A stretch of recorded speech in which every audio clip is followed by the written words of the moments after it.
Everyone, কেমন আছেন সবাই? আজকে আমাদের একটা নতুন ভিডিওতে আপনাদেরকে স্বাগত জানাই। সো অ্যাজ আমি আমাদের আগের ভিডিওতে বলেছিলাম, আমরা আছি এই মুহূর্তে পুরীতে এসেছি আমি, মা আর উদয়। যেমন আপনারা আমাদের আগের ভিডিওতে পুরী পার্ট 1 এর ব্লগে আপনারা দেখেছেন, আমরা সকাল সকাল উঠে রেডি হয়ে গেছিলাম। এখন প্রায় বাজে অ্যারাউন্ড 8:30 পৌনে 9টা। আমরা একটা অটো এখানে ভাড়া করেছিলাম। সো আমরা ওটাকে বলেছিলাম, অটোকে বলেছিলাম যে আমাদের কয়েকটা জায়গা ঘুরবো, তো সেরকম হিসাবে উনি চার্জেস নিচ্ছে। তো আমাদের টোটাল এখানে অটোতে কত চার্জেস পড়েছে না পড়েছে আমি ভিডিওর এন্ডে বলবো। আমরা বেরিয়ে পড়েছিলাম যেহেতু অনেক সকাল সকাল, ব্রেকফাস্ট আমাদের করা হয়নি বলে আমরা অন দ্য ওয়ে একটু চা বিস্কুট খেয়ে নিলাম। ওটাই সেই হালকা লাইট খাবারের ইয়েতেই চলছিল। ওখান থেকে যাওয়ার সময় আমরা এখানে সাইডে চন্দ্রভাগা বিচটা যেটা আছে সেটা পেরোলাম। আমরা আজকে যাচ্ছি কোণার্ক টেম্পল দিয়ে শুরু করবো সবার প্রথমে। তো এখন আমরা সিধা কোণার্ক টেম্পলই যাচ্ছি, কোণার্কের সান টেম্পল। এখানে যেতে যেতে সাইডে, এটা অ্যাকচুয়ালি পুরীরই সমুদ্র, এমন নয় যে এখানে আলাদা জল ওখানে আলাদা জল, জায়গার নামের তফাৎ হয়। তো এখানে খুবই পিসফুল ছিল জায়গাটা, এটলিস্ট বাইরে থেকে দেখে তো পিসফুলই লাগছিল। তবে যেহেতু ওয়েদারটা একটু সেরকম ভালো ছিল না, প্রচন্ডভাবে মেঘ গর্জন নল হয়ে গেছে আগের দিন রাতে, যেমন আপনাদেরকে আমি আগের ব্লগে বলেছি। তো সেই জন্য খুব মেঘলা মেঘলা ছিল, আর সমুদ্রের যে জলের যে ঢেউগুলো প্রচন্ড পরিমাণে ছিল। তাতেও অনেকে দেখলাম যে সমুদ্রে নেমেছে, না নামা নয়। এনিওয়েজ আমরা এখানে পৌঁছে গেছি কোণার্কে। এখানে কিছুটা হেঁটে যাওয়ার পর এখানে দেখুন একদম সামনে দেখা যাচ্ছে কোণার্কের মন্দিরটা। তো এখানে আমরা ভেতরে এন্ট্রির জন্য টিকিট কেটে নিলাম। তো এইটা হচ্ছে kind of like a museum, এটা হচ্ছে কোণার্ক মন্দিরের বাইরে এটা বানিয়েছে। আমি যখন প্রায় 15-16 বছর আগে যখন আমি পুরী এসেছিলাম ফ্যামিলির সাথে, তো তখন আমি এই জায়গাটা দেখিনি। আমি কোণার্কের টেম্পলটা গেছিলাম, ওটা আমি ঘুরে এসেছিলাম, কিন্তু এই যে মিউজিয়ামটা এটা দেখিনি। মোস্ট অফলি এরা হয়তো রিসেন্টলি বানিয়েছে মিউজিয়ামটা। তো এখানে পুরোপুরি উড়িষ্যা, কোণার্ক, পুরী, জগন্নাথ মন্দিরের আরও যে ছোটোখাটো মন্দিরগুলো নিয়ার বাই রয়েছে সেই সব জায়গার হিস্ট্রি লেখা আছে। যে প্রত্যেকটা, যেমন পুরীর মন্দিরটার একটা ডিজাইন আছে, একটা শেপ আছে, তো সেই শেপটার কোন তলাটাকে কি বলে, লাইক ফার্স্ট ফ্লোরের মধ্যে যে জায়গাটা সেটাকে কি বলে, সেকেন্ড ফ্লোর থেকে থার্ড ফ্লোরে কি বলে, সেরকম ভাবে এটাদের কমপ্লিট ডিটেলসে লেখা ছিল শীর্ষটাকে কি বলে এরকম। এটা হচ্ছে জগন্নাথ মন্দিরেরই একটি ছোট রেপ্লিকা। এখানে কোণার্ক মন্দিরের রেপ্লিকা আছে, অনেকগুলো জায়গার রেপ্লিকা ছিল। তো এখানে ওদের কিছু শর্টস নিচ্ছে ও রিলের জন্য। রিলগুলো অলরেডি ইনস্টাগ্রামে আর ইউটিউব শর্টসে পোস্ট করে দিয়েছে এই সেম চ্যানেলে, আপনারা সেখানে গিয়ে পর দেখে আসতে পারেন। এখানে মাও ঘুরে ঘুরে সমস্ত জায়গাটাকে দেখছিল, এনজয় করছিল, আর আমি এখানে আপনাদের সবার জন্য ভিডিও ক্যাপচার করে নিচ্ছিলাম, যাতে শুধু আমি না আপনারা সবাই দেখতে পারেন। এখানে রয়েছে একটা স্তম্ভের মতো জিনিস, নামগুলো এখানে লেখা আছে, আমাকে একটু দেখে পর আপনাদেরকে জানাতে হবে। এখানে প্রচুর পরিমাণে এরম মূর্তি ছিল, মোস্টলি অফ দ্য মূর্তি এখানে মনে হয় মাটির তলা থেকে পাওয়া গেছে। অনেকগুলো মূর্তি দেখলাম আর অনেকগুলো ডিজাইন দেখলাম যেগুলো কিছুটা বসে গেছে, নষ্ট হয়ে গেছে আর কি যুগের সাথে, কোথাও কোথাও কিছু কিছু পার্টস মিসিং আছে। তো তার জন্যই মনে হয় এগুলো অনেক আগেকার যুগেরই জিনিসপত্র। এখানে এরকম প্রচুর ছিল, লিটারালি প্রচুর ছিল। এখানে ভেতরে অন্য একটা শো হচ্ছিল, বাট আমরা শোটাতে যাইনি, যেহেতু বাইরে অটো দাদা অপেক্ষা করছিল আমাদের, এখন মধ্যে কোণার্ক মন্দিরটা ঘুরে দেখাও হয়নি। এখানে আপনারা দেখতে পাচ্ছেন যে কত রকমের মূর্তি রয়েছে। এখানে প্রত্যেকটা মূর্তির হিস্ট্রিগুলো লেখা রয়েছে পিছনটাতে, মূর্তির সামনে মূর্তির নাম্বার লেখা আছে, আর মূর্তি তার পিছনে রয়েছে তার হিস্ট্রিগুলো। আমি কিছু কিছু মূর্তি একদম সামনে থেকে শর্টস নিয়েছি, আর সবগুলো তো নিয়ে উঠতে পারিনি। তবে এই আপনারা যদি কোণার্কের টেম্পলে আসেন, কোণার্ক মন্দিরে আসেন, তাহলে এই জায়গাটা আপনারা একবার ডেফিনেটলি ঘুরে দেখতে পারেন।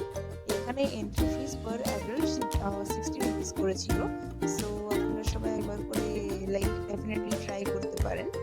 এখানে আমি নিজের শট একটুখানি নিজেই নিচ্ছি ঘুরে ঘুরে। আর এখানে তাছাড়াও অনেক রকমের খেলনা ঠিক বলবো না, বাট ওরকম টাইপের একটু জিনিসপত্র রাখা ছিল। এখানে ক্যারিয়ার ছিল, তারপর নৌকা ছিল, এইসব জিনিস মাঝে মধ্যে সাজানো রয়েছে। তাছাড়া দেওয়ালের মধ্যে যে রাইটার গুলো রয়েছে এগুলো নানা রকমের কাজের ব্যাপারে লেখা রয়েছে। এগুলো অ্যাকচুয়ালি সব হাতের কাজেরই জিনিস, যেগুলো খেলনার মতো জিনিসগুলো আপনারা দেখতে পাচ্ছেন। তো সেগুলো এখানে একটা ভিলেজ আছে, তো মানে গ্রাম আছে আর কি, সেই গ্রামটাতে এইসব জিনিসগুলো, হাতের কাজের জিনিসগুলো বানানো হয়। এগুলো নানা রকম আলাদা আলাদা নাম আছে, তো সেখানে আমি যখন আপনাদেরকে নিয়ে যাবো তখন আপনারা সেখানে দেখতে পাবেন। আজকে আমাদের প্ল্যানে আছে আমরা এই ভিলেজটা ঘুরে পড়ে দেখবো। আমরা গেলে পর আপনাদেরকেও আমাদের সঙ্গে নিয়ে যাব। এখানে আমি আমার বাইরে বসে আছি, ওদের গেছিল একটুখানি ঘুরে দেখে আসতে ভিডিও শুটের জন্য। তো এখানে আমরা কোণার্কের মন্দিরের ভিতরে ঢুকে পড়েছি। এখানে প্রায় আই থিঙ্ক টোটাল 12টা বা 24টা মতো আই থিঙ্ক টোটাল চাকা আছে। আমরা তো গোল গোল করে ঘুরবো, তখন তো আমরা কাউন্ট করবো, আপনারা আমাদের সাথেই কাউন্ট করতে পারেন। কোণার্ক মন্দিরে অনেক হিস্ট্রি আছে, আমরা এখানে সেরকম গাইড নিইনি, তবে আমি যতদূর শুনেছিলাম যে এখানে নাকি সূর্যের কিছু কিরণ পড়তো আর সেইখান থেকে ডাইরেক্টলি মানে ঘড়ির টাইমিং দেখা যেত। কতটা সত্যি কতটা কি আমি জানি না, তবে আপনারা যদি জেনে থাকেন তাহলে আমাদেরকে কমেন্ট বক্সে ডেফিনেটলি জানাবেন।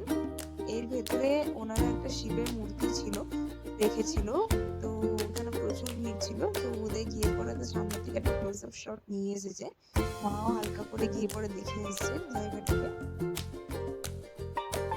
প্রচুর প্রচুর ভিড় ছিল, আমরা একটা অফ সিজনে গেছি, তার সত্ত্বেও মানে এক্সেসিভ পরিমাণে ভিড় ছিল। জগন্নাথ মন্দিরে তো ভিড় থাকবে, সেটা তো মানে খুব নর্মাল ব্যাপার, স্বাভাবিক ব্যাপার হয়ে উঠেছে। তবে বাকি জায়গাগুলোতে যে এত পরিমাণে ভিড় বেড়েছে, টুরিস্টগুলো যে এত পরিমাণে বেড়েছে, টুরিস্ট স্পট এত পরিমাণে বেড়েছে, সেগুলো লাইক না গেলে পরে হয়তো জানতে পারতাম না। এখানে আমরা ঘোরাঘুরি হয়ে গেছে, সাইডে অন্য একটা মন্দিরও কিছু ছিল, মোস্ট প্রবলি শিবেরই হয়তো মন্দিরটা হবে, আমি ঠিক শিওর ছিলাম না। তবে এটাও কোণার্কের ভেতরে। সেখান থেকে আমরা পুরো আবার হাইল্যান্ড হয়ে এগিয়ে যাচ্ছি এক্সিটের দিকে। এখান থেকে বেরিয়ে আবার আমাদের অটো বন্ধে হেঁটে যেতে হবে, সেটাও প্রায় ওই 1 কিলোমিটার মতনই বলতে পারেন। মন্দির থেকে বেরিয়েই রয়েছিল বাজারের মতো এলাকা, সো প্রচুর পরিমাণে ঘর সাজানোর জিনিসপত্র, কিছু গিফটিং এর জিনিসপত্র, সুভেনিয়ার্স, কাজু বাদাম, প্রচুর পরিমাণে স্টল ছিল। জিনিসপত্র খুবই সুন্দর ছিল, তবে হ্যাঁ দাম সব জায়গাতে একটু কিছুটা কম কিছুটা বেশি এরকম হবে, তবে বার্গেনিং মোটামুটি সব জায়গাতে হচ্ছিল। আর 2-3টে করে জিনিস কিনলে তো অবভিয়াসলি তারা নিজে থেকেই কম করছিল, তাদেরকে বলতে হচ্ছিল না শপকিপার্সদেরকে। আমরা এখান থেকে বেরিয়ে পড়েছি, তো আমরা এরপরে যাচ্ছি একটা মিউজিয়ামে, তো যেটা হচ্ছে বালির মিউজিয়াম। যাওয়ার পথে আমরা এই সেম চন্দ্রভাঙ্গা বিচটাকে পেরিয়ে যাচ্ছি। এইবার বিচের শটটা একটু বেশি ভালো পেয়েছি, কারণ আমি জানলার ধারে বসছিলাম এইবারে অটোর, মানে জানলা দরজার ধারে বসছিলাম এইবারে অটোর, সো শটটা আমি খুব ভালো পেয়েছি। এটা হচ্ছে স্যান্ড আর্ট মিউজিয়াম। সো এখানে সুদাম প্রধান বলে একজন আর্টিস্ট আছে, তো তিনি নানা রকমের স্যান্ডের ওপর মানে বালির ওপরে নানা রকমের মূর্তি বানিয়েছেন। তো সেই মূর্তিগুলো এই মিউজিয়ামের ভেতরে রাখা হয়েছে, মানে আপনারা দেখতে পাচ্ছেন এখানে নানা রকম ডিজাইন রয়েছে। এখানে জঙ্গল বুক থিমে রয়েছে, গণেশ রয়েছে, দীঘার লাইক তাজমহল আছে, পুরীর মেন মন্দির জগন্নাথ মন্দিরটা আছে, তারপর অনেক সেলিব্রিটি আছে, সে বিদেশি সেলিব্রিটি হোক বা আমাদের ইন্ডিয়ান সেলিব্রিটি। এখানে ক্রাইস্টেরও রয়েছে, বুদ্ধর ছিল, আরও ছিল ওখানে নানা রকমের দেবতাদের ফটো। ইনফ্যাক্ট আপনারা জানেন কিংকং এর যে মেন গরিলাটা তারও ছিল এখানে। এটা কোণার্ক মন্দিরের ডিজাইনটা প্রচুর পরিমাণে ছিল, এগুলো ওনার সবই হাতে করে বানানো। তো জায়গাটা বেশ ভালোই ছিল। টিকিট কস্টিং হিসাবে এটা আই থিঙ্ক 50 রুপিস পড়েছিল পার হেড, তো 40 বা 50, তো ইট ওয়াজ ওয়ার্থ ইট। এনিওয়েজ লাইফ টাইমে সবাই একবার করেই আসে মোস্টলি, তো একবারের জন্য যখন আপনি এসেই যান তখন না দেখে ঘুরে যাওয়াটা এতটা ভালো হবে না, সো বেটার আপনি দেখে পরেই যান জায়গাটা। এখানে রামায়ণ মহাভারতের অনেকগুলো লাইক পয়েন্ট বা অনেকগুলো সিনকে এখানে বানানো হয়েছিল বালির উপরে। এখানে মোস্টলি বালি দিয়ে বানানোর পরে ওরা হয়তো কোনো রকম কিছু কেমিক্যাল হয়তো ইউজ করে, আদারওয়াইজ লাইক অন্য কোথাও বানিয়ে থাকলে তো সেখান থেকে এখানে তুলে নিয়ে আসাটা পসিবল হবে না। সেই স্যান্ড মিউজিয়ামের বাইরেই ছিল একটি ছোট ধাবা, বাইরে যেহেতু প্রচুর পরিমাণে বৃষ্টি পড়ছিল, তার জন্য আমরা এদিক ওদিক না করে ভাবলাম এখানেই দুপুরে লাঞ্চটা সেরে নিই, কারণ এরপর আমাদেরকে অন্যান্য জায়গাতে তো ঘুরতে হবে। সো অটো দাদা ওইদিকে আলাদা লাঞ্চে বসে গেছেন, আমরা ওনাকে অফার করেছিলাম আমাদের সাথে খাওয়ার জন্য, তবু উনি আমাদের সাথে বললেন যে না না আমি বাড়িতে খাবার নিয়ে এসেছি, আমি এক জায়গায় বসে খেয়ে নেবো। এনিওয়েজ তো এখানে উদয় অর্ডার করে নিয়েছিল নিজের জন্য কার্ড রাইস, আর আমি আর মা নিয়েছিলাম পনির আর সঙ্গে রুটি।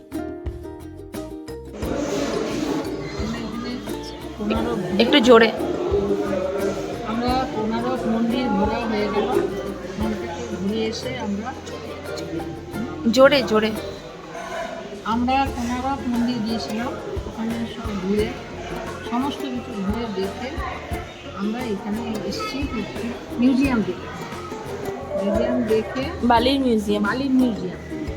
মিউজিয়াম দেখে আমরা এই খাবারের দোকানে ঢুকেছি, এখন বসে আছি। माइक दे तो हो जाता ना रहा খাবার আসলে अच्छे से वॉइस आता वॉइस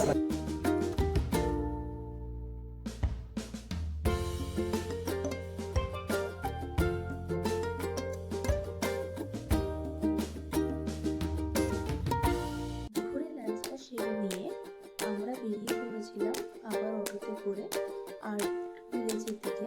সো আর্ট ভিলেজটার নাম হচ্ছে রঘুনাথপুর আর্ট ভিলেজ। এখানে সেই জায়গাটা খুবই ফেমাস। যত রকমের আর্টিস্ট আছে যারা পেপারের উপরে ড্রয়িং করে বা কাপড়ের উপরে বা নানা রকম হাতের কাজের তৈরি করে, তো তারা বেসিক্যালি সব আর্টিস্টগুলো এখানেই থাকেন। দেখুন যদি আমরা জাস্ট সবাই ঢুকছি ভিলেজটাতে, কত সুন্দর সুন্দর পর্দা করা রয়েছে প্রত্যেকটা দরজায়, দেওয়ালের মধ্যে, সানের মধ্যে, মানে খুবই অপূর্ব দেখতে। আমরা পুরো ভিলেজটা ঘুরে আপনাদেরকে দেখাবো ডেফিনেটলি। তো এখানে একজন আর্টিস্ট আমাদেরকে নিয়ে যাচ্ছেন তার বাড়িতে জিনিসপত্র দেখানোর জন্য, আর বাকি ডিটেলস আমরা তার মুখ থেকেই শুনে নেবো তার কাছে।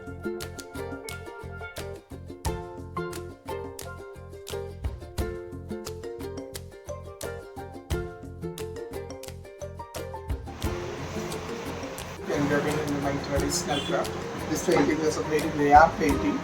When the people he had not evolved the pen and paper, that time they used to palm with and styles.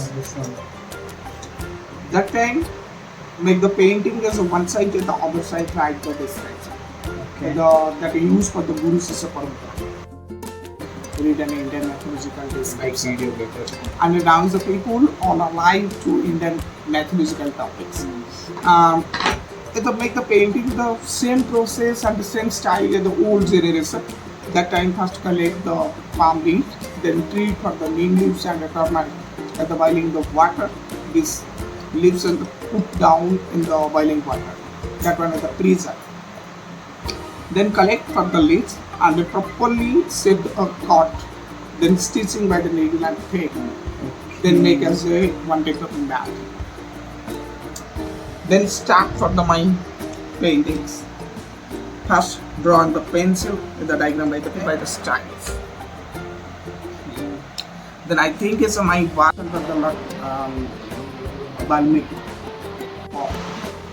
Then do the painting with the natural color of Jagannath Swami cultures painting that was the Patichitra. जैसे कि दीदी हमारा रथयात्रा बनता है, रथयात्रा के पहले भी स्नान जाता है, जहाँ पर मेरे महाप्रभु नहाते हैं, नहाने के बाद उनको बुखार होते हैं।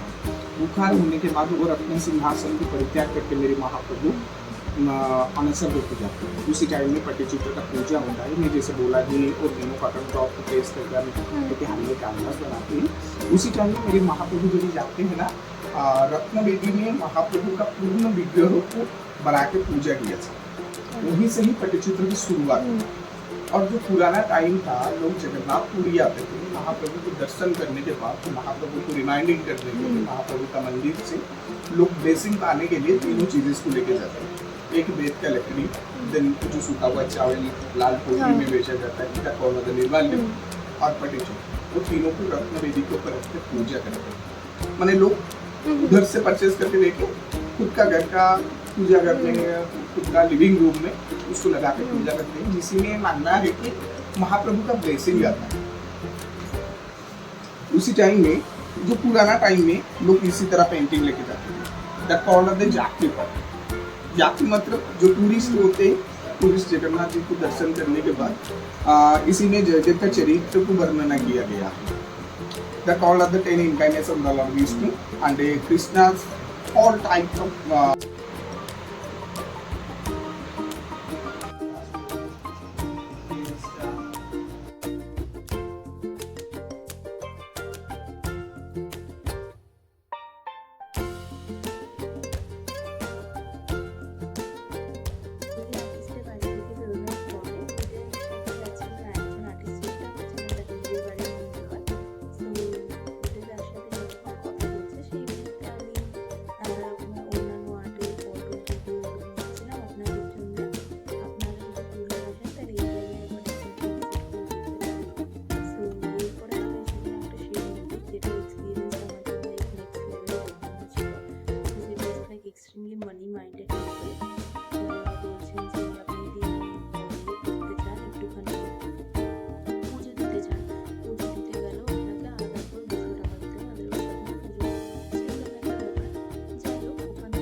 ভিডিওটা ভালো লাগলে লাইক শেয়ার সাবস্ক্রাইব করবেন, নেক্সট ভিডিওর জন্য ফলো করবেন।